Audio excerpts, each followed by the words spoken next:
Hello everyone. I hope that you're doing really well. This is the Oracle of the Feather Crown Tree. We are going to do a beautiful awaken reading for you today. It's going to deal with your emotional self, how you connect with the earth, and how you can connect to the heavenly realms too. It's a beautiful, beautiful rainy day here where I'm at. So I hope you can hear a little bit of it in the background. We have pulled Isis for our first card out of the Moon Oracle deck. She's going to represent our emotions. I've pulled her quite a few times this year out of this deck, so I feel like there's something going on here with her message. So let's just have a look here.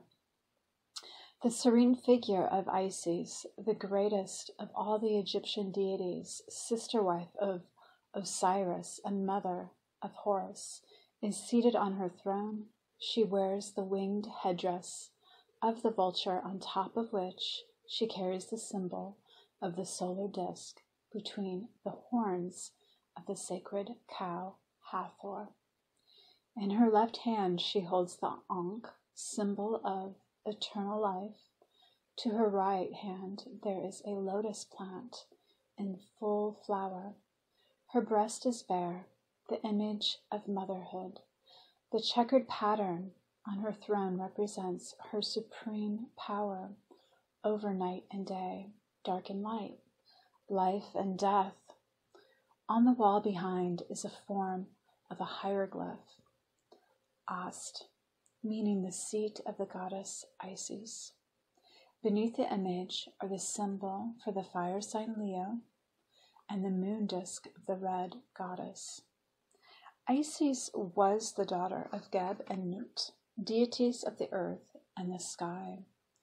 When her husband-brother Osiris became king of Egypt, she took on the role of teacher to her subjects. She taught them to weave and spin, grind flour, and practice simple medicine. She introduced the concept of marriage to regularize the relationships of men and women. During her husband's journey to faraway places to civilize other nations, she took the role of regent, governing wisely and with great care. When Osiris was slain by his cunning brother Set, she was consumed with grief and immediately set off to search for the body. Eventually she found the coffer containing the body within the trunk of a tamarisk tree, and took it to the swamps of Buto, where she hid it. However, Set found the body and cut it into 14 pieces. Isis was given words of great power by the god Thoth, so when she found the body of her husband in pieces, she was able to restore him to life and was united with him. As a result of this embrace, she conceived and later gave birth to the child Horus. She fled into hiding with her son, warding off all dangers with her magical powers. She stayed in hiding until her son was old enough to take his rightful place as ruler of Egypt.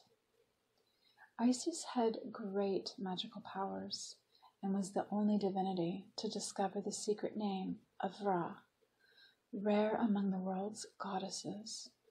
Isis was positive, modest, active, loving, faithful, civilized, and sensitive.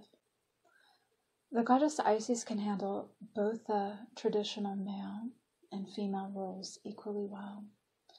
She was proud and protective of all she held dear, and would go to the ends of the earth for their well-being.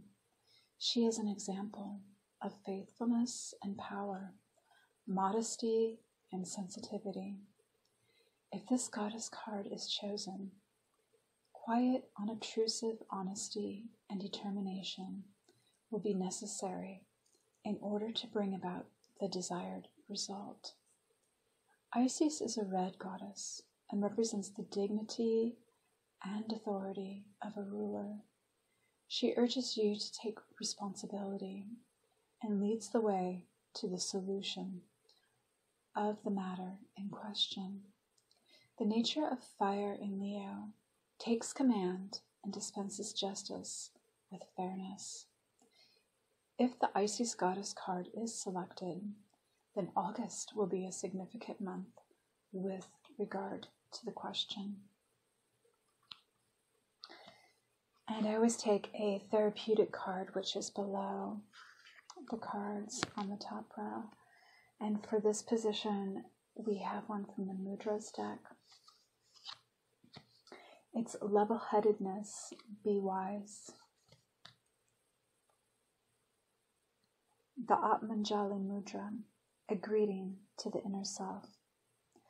The gesture of greeting activates brain activity and brings inner composure. This mudra opens the door to inner calm and thus to one's inner source of strength, healing, wisdom, and joy.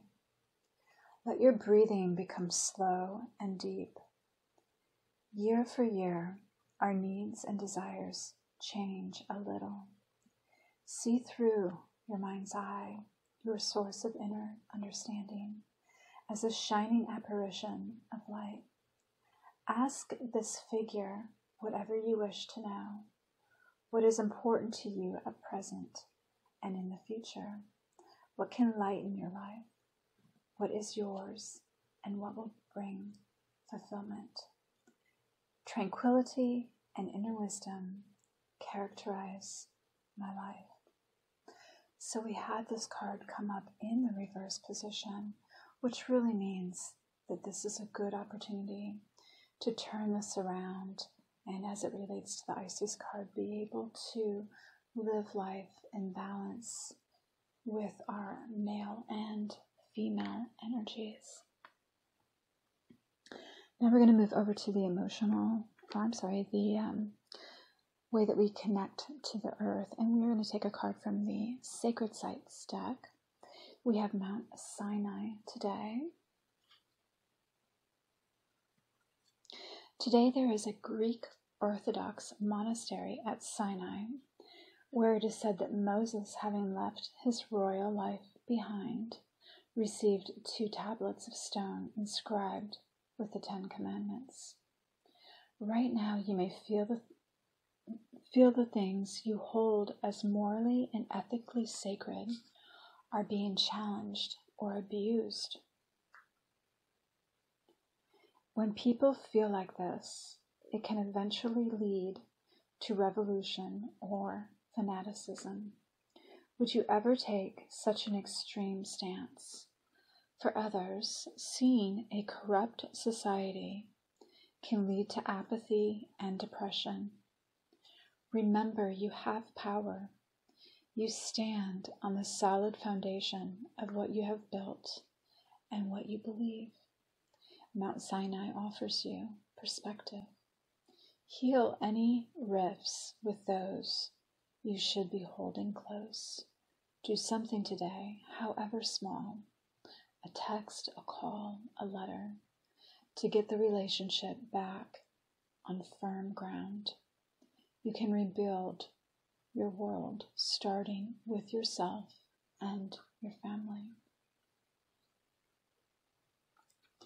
And as a little help to this message from the Essential Oils deck, we have the card of Lavender. And this one also seeks balance, a lot like the Isis card. Its trigger statement is, no one understands me. And its truth statement is, I ask for what I need.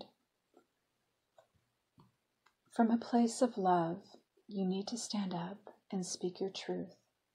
What you wish for is what the universe wishes for you.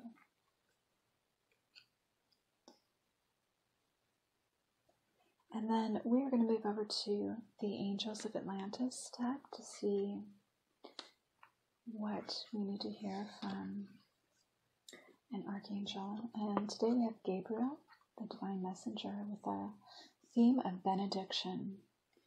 Gabriel wishes you to know that many blessings are sent to you from the angelic kingdom. Simply yield to this. Don't resist. Just let go. The joy and love you will receive as flow directly from the source will surpass anything else you may experience. These feelings are the virtues that will always be received in the holy instant of benediction. The angel's service is to be a loving conduit for the divine, lifting away any challenge you may experience. Fear makes us unaware of the angels. Surrender the grip of your fear and your blessings will accrue. Say a prayer like Hail Mary, full of grace, as a song to the divine feminine, illuminating the nature of your connection with the holy ones. And our last message to support the angel message will be from the Rainbow Oracle, serving as a color therapy card. And we have cleansing. Emerald green is a great cleansing color and can be used to cleanse and detoxify. Now is the time to begin to eliminate chemicals and toxins from your body. Cut back on things like sugar, caffeine, nicotine, and alcohol. These substances are making you sluggish and tired. Try replacing them with fresh fruit, vegetables, and water. Focus on emerald green and use this color to cleanse your energy. Allow the color to wash over your body and remove any toxins. My body and mind are clear of all toxins. And again, this one came up in the reverse, so it's asking us to take special notice of that message and to turn things around as far as purification goes. Well, my beautiful soul tribe, we are finished today with this reading. I have more of these as the moon changes signs throughout the month. I publish one of these readings. I also have a daily chakra reading, and this week I may publish the sacred directions reading, which are for your elemental placements, whether you're fire, water, earth, or air. Stay blessed, protected, and at peace. Thanks so much.